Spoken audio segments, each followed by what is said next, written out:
moi je vais vous parler de l'amélioration de la qualité de l'air intérieur en respectant les enjeux climatiques et énergétiques, parce que comme vous l'avez dit juste avant, Monsieur Klaus, en fait on aimerait bien pouvoir ventiler au maximum, mais on est obligé aussi de s'inquiéter de la consommation énergétique qu'on a derrière. Donc l'objectif c'est de trouver des solutions qui permettent à la fois de maintenir une bonne qualité de l'air intérieur tout en limitant la consommation énergétique. Alors je voulais d'abord commencer par un tout petit point réglementaire. En France, concrètement, sur la partie conception, on n'est pas très aidé d'un point de vue réglementaire, puisque dans les écoles, on a toujours un texte qui date de 1979 et qui considère encore l'aération comme un moyen autorisé pour renouveler l'air dans les écoles. Donc, c'est-à-dire que concrètement, si on regarde côté qualité de l'air intérieur, en tout cas en termes d'exigence, on a quasiment rien au niveau de la conception. Heureusement, j'ai envie de dire, avec les exigences réglementaires énergétiques, donc RT 2000, 2005, 2012 et maintenant la RE 2020, on est quasiment obligé d'installer une centrale de traitement d'air,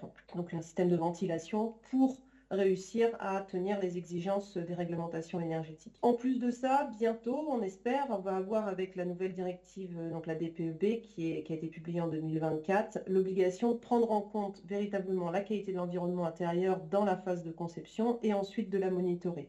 Donc, avec cette nouvelle traduction en droit français de la directive DPEB, on devrait voir des choses apparaître au niveau réglementaire en France sur la conception des bâtiments au niveau qualité de l'air intérieur. Dans la phase d'exploitation, on a le décret de surveillance de la qualité de l'air dans les ERP que vous devez probablement connaître, enfin je l'espère pour ceux qui sont dans la salle.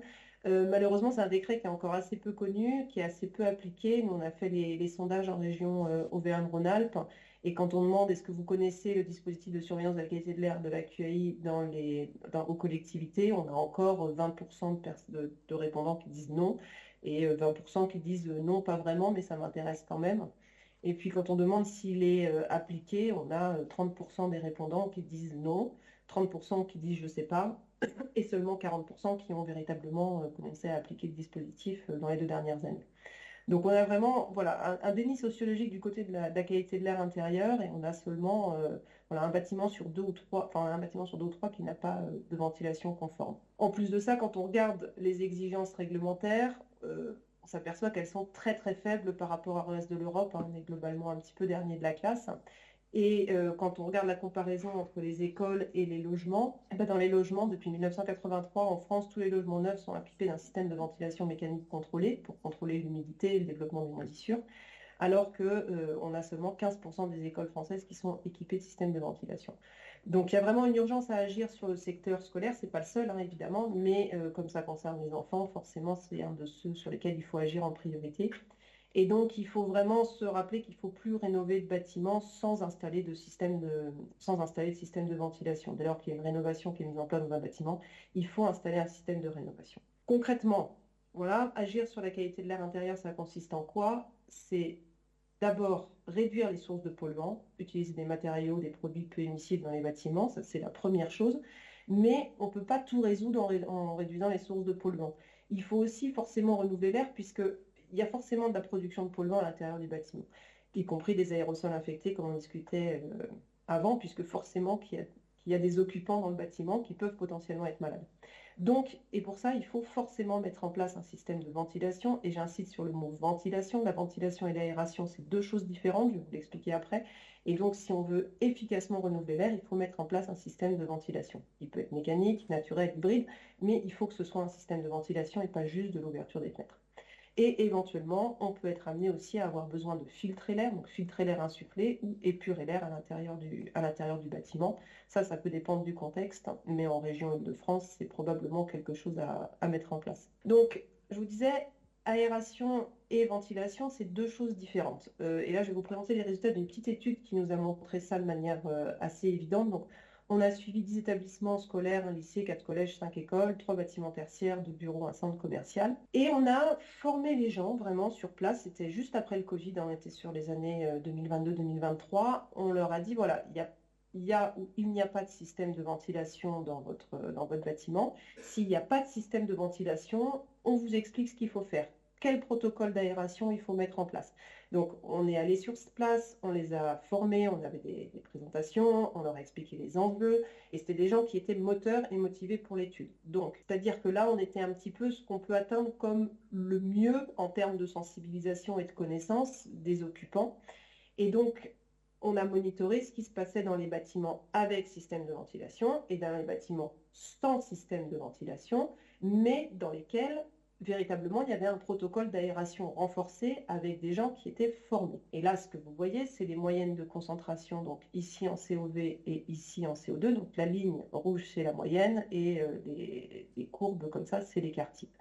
Donc, ce qu'on voit très très clairement, c'est que s'il n'y a pas de système de ventilation, on n'arrive pas à atteindre les valeurs cibles en termes de polluants émis par les matériaux intérieurs, qu'on mesurait via les COV, et en termes de CO2, donc en termes de confinement dans la pièce. Donc ça, c'est très clair. On ne peut pas y arriver sans système de ventilation. Il ne suffit pas d'expliquer aux instituts, aux professeurs qu'il faut ouvrir les fenêtres. Ça ne marche pas, ça ne suffit pas. Et en plus, ça coûte cher, je vous l'expliquerai juste après. Néanmoins, avoir un système de ventilation, c'est nécessaire, mais ce n'est pas suffisant.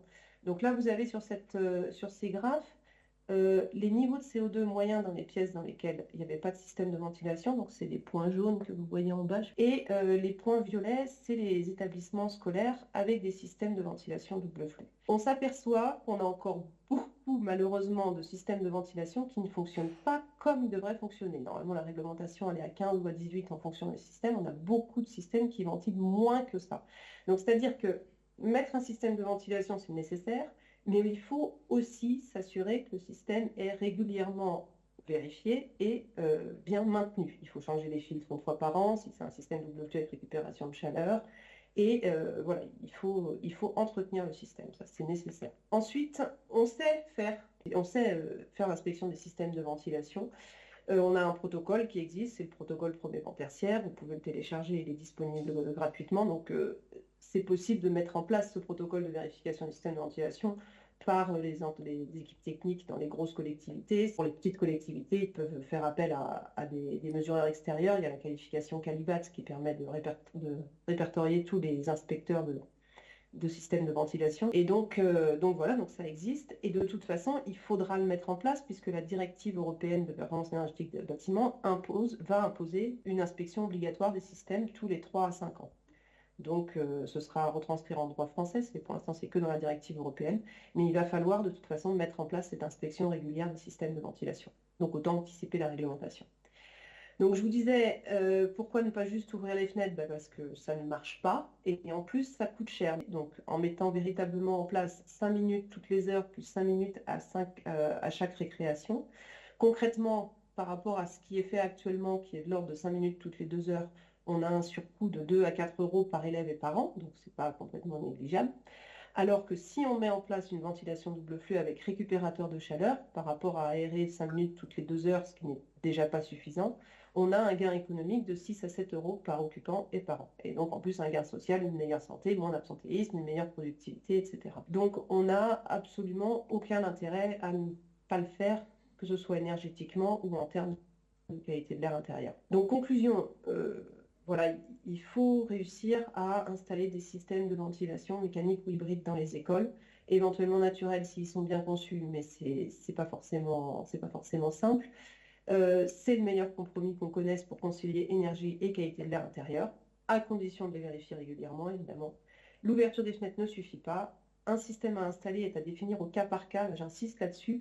On n'est pas obligé de rénover toute l'école d'un coup. On peut commencer par certaines zones, on peut prioriser certaines zones, mettre des systèmes de ventilation double flux locaux sur certaines pièces qui sont vraiment à traiter en priorité, et donc espacer cette rénovation sur plusieurs années. Mesurer la qualité de l'air en continu, c'est très bien, il faut le faire, et ça permet de vérifier le bon fonctionnement du système au quotidien. En revanche, ça permet de détecter les problèmes, mais ça ne permet pas de résoudre les problèmes. Donc, installer des capteurs de CO2, c'est très bien, je l'encourage, parce qu'en plus, ça permet vraiment de détecter les endroits à problème. Mais ce n'est pas ça qui va résoudre le problème, puisqu'on s'aperçoit qu'en fait, très rapidement, le capteur qui passe au rouge et donc le professeur couvre la fenêtre, il arrête très vite ça dès lors qu'il commence à avoir un peu froid en hiver. Et donc, c'est génial pour détecter les problèmes, mais il faut mettre en place des systèmes pour les résoudre. Le renouvellement d'air ne doit pas dépendre des occupants du bâtiment dans un bâtiment tertiaire, ça ne fonctionne pas. Voilà, donc en conclusion, je dirais que donc, l'efficacité énergétique commence par un air intérieur de qualité, donc il faut pas mettre en place de rénovation énergétique sans système de ventilation. S'il y a une grosse rénovation de l'école qui est en cours, très clairement, il faut penser à intégrer une ventilation de flux à ce moment-là. Merci pour votre attention.